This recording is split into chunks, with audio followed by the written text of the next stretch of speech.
Rather frightened by an English professor from Yale? No, I was educated in England. Mr. O'Brien, that's you, huh? That's right. Let's see, you're a game warden? Yes, sir. Well, that's what I like.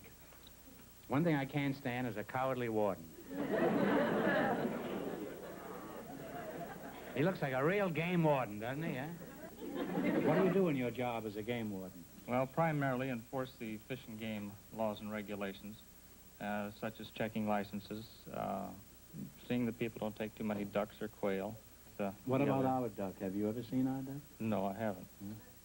In other words, you've never seen our show, is that right? Well, I've seen it, but I've always kept my eyes on you.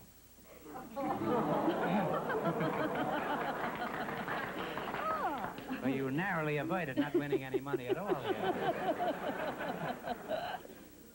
Well, suppose I caught an illegal fish and you caught me catching this fish. What would you do, Robert? Well, I'm afraid I would have to take the fish as evidence and issue you a citation. Well, that's pretty silly, isn't it? Imagine cooking a citation over an open fire. How much would it cost me? Depending on how you took it. Now, if we caught you out there with your tennis racket taking them, dipping the spawners out of Lake Arrowhead up, well, it'd probably be pretty tough. Do I look like a fellow who would go fishing with a tennis racket? Well, I know I look pretty daffy, but I didn't know. Eileen, let's return to you. What have you been doing in the States since you returned from England? Have you been working? Yes, I'm a house mother. I was a house mother at a fraternity. A house mother? What's a house mother? You mother houses? No, we just look after the boys. Well, do you have much trouble keeping the college boys away from the girls? I think it's the reverse. It's keeping the college girls away from the boys. In other words, you were sort of a game warden yourself there. Anyway. Well, Bob, how would you prevent a predatory female from chasing a man? I don't know. That's a little out of my line. I am primarily interested in the protection of the wildlife. Apparently, you've never been in a fraternity house. Well, time is up for conversation. Let's play You Bet Your Life. Remember, we start you off with $100. Miss a question, you lose half of your bankroll. Are you ready?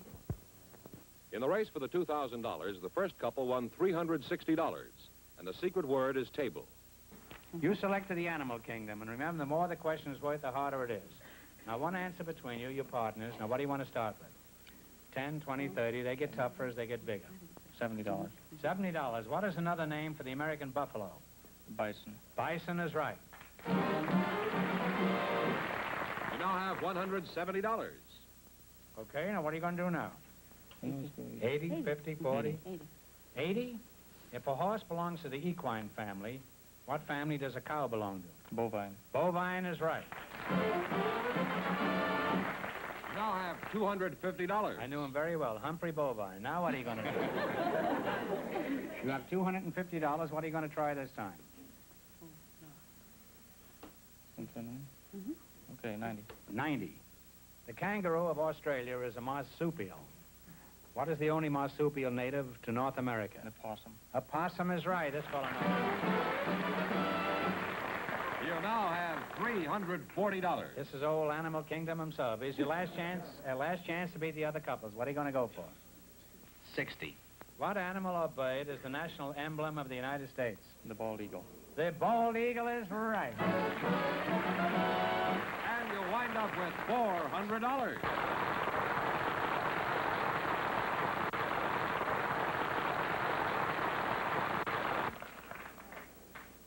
We have two people with interesting stories for you, Groucho. You'll find out more about them in just a moment. Miss Barbara Tomlinson and Mr. Ivan Kirov. Would you come in, please, and meet Groucho Marx? Well, welcome. Hi, audience. You know how to make bread pudding? No, I don't. Too bad. We'd be married in 15 minutes.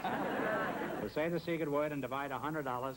It's a Oh, there's a fellow standing over there, too. It's a common word, something you find around the house. Mr. Barbara, I'm going to talk to Mr. Kirov here, and as soon as I can brush him off, I'll be back to you. Ivan Kirov, that's a Spanish name, huh?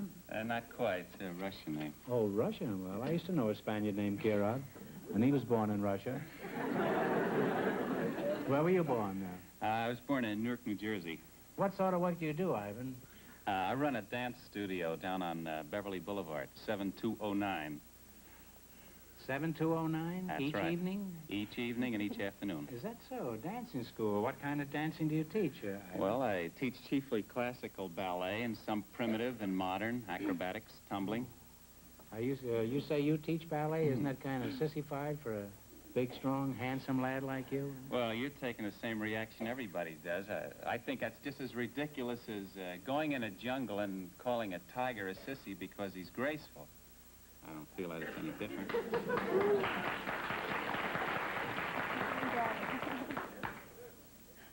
Well, I wouldn't go into a jungle and call it. I wouldn't talk to him at all if I saw him. I might drop him a note. Ask him how many raisins he uses in his bread pudding. Hi, audience. Now, where do you do your adagio, Babs? I'd like to come down and watch sometime. At Muscle Beach in Santa Monica. They have other activities there besides the dancing and tumbling. They have the weightlifting and surf riding, races, etc. Muscle Beach, huh? Muscle Beach in Santa Monica. Well, I belong to a beach club right next door to Muscle Do you? Beach. Yes, it's Sacroiliac Sands.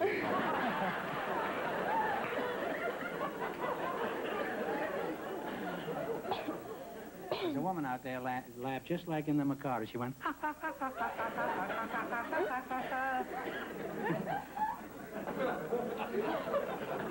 Ivan, let's talk about your school of the dance some more. Do you consider classical ballet the most important type of dancing? Well, as a matter of fact, no. I think there are other forms of dancing that I consider just as important. I think modern dancing, interpretive, and the primitive forms of dancing are just as exciting and important to me. Well, we don't have time for a full-scale ballet here, but could you give us some idea of what you do all day in your dancing school? You mean right here? Well, I don't see any other place around. Ivan, a while ago, you mentioned primitive dancing. Could you give us a short hunk of that? Well, I'll tell you, Maybe you could help me. I need a beat for that. I can't do it by myself. A beat? You mean a dead one? What kind of a beat are you after? The drum beat, you know. Well, could you give us an idea of what kind of a beat? Yeah, you got a drummer here someplace? Yeah, well, he's not actually a drummer, but he gets paid. Okay. What kind of a beat? Could you tell me? And Yeah, then I could give you a- transmit it.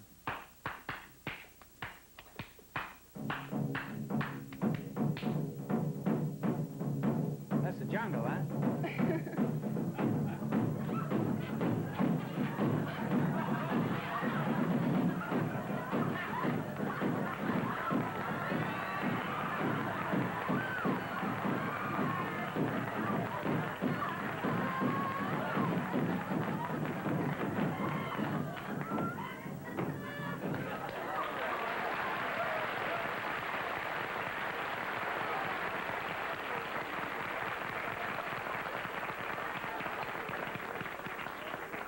That's why I enjoy doing this show. You meet people like Ivan and Barbara, and especially Barbara. Let me shake your hand, and yours too, Ivan. I think you did a magnificent job, huh? Give me the foot, too, huh? All right, now let's see how you make out in the quiz. In the race for the $2,000, the second couple is leading with $400. All right, you selected science and medicine. Now, what do you want to start with? How about, say 20? Make it a little higher. 30? 40? 40, okay. All right, $40. The word pulmonary pertains to what part of the body? It's one of the vessels coming from the heart. It goes to the lungs, pulmonary vein. Yeah, I'd give you that. I'd give you that. You now have $140. You certainly took the long way around there, but you finally arrived. Now, what do you want to try? Make it tougher. 50 bucks? 60? Sure. All right, 50. $50. What do you call the science that deals with weather and climate? Meteorology. That is absolutely right. You now have $190. Ivan is nobody's dope here. Now you have $190. 70? Are you 70? What does a herpetologist say? Snakes. Let me get the question out. Will you? Can you see through this?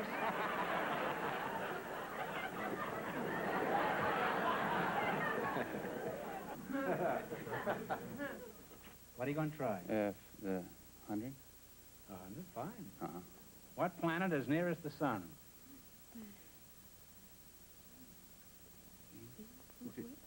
Venus. No? No, I'm sorry. It's Mercury. You had 260, you lost half it, you now have $130. Well, that's not too bad. Sorry you didn't win more. Too bad.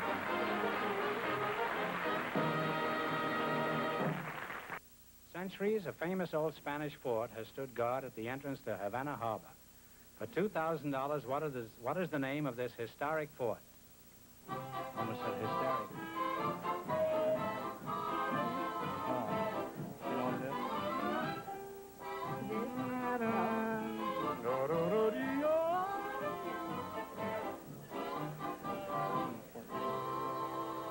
All right, what is the answer you two have decided upon?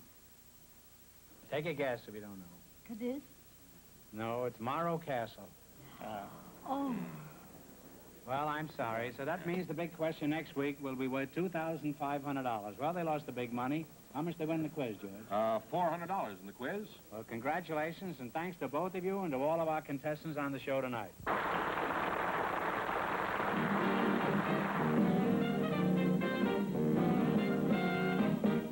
Friday night at 6:30 Eastern, a strong-arm collection man runs afoul of Lucas on The Rifleman. Then at 7, Michael Landon guest stars on The Man from U.N.C.L.E. Now stay with us for Dopey Gillis next on CBN.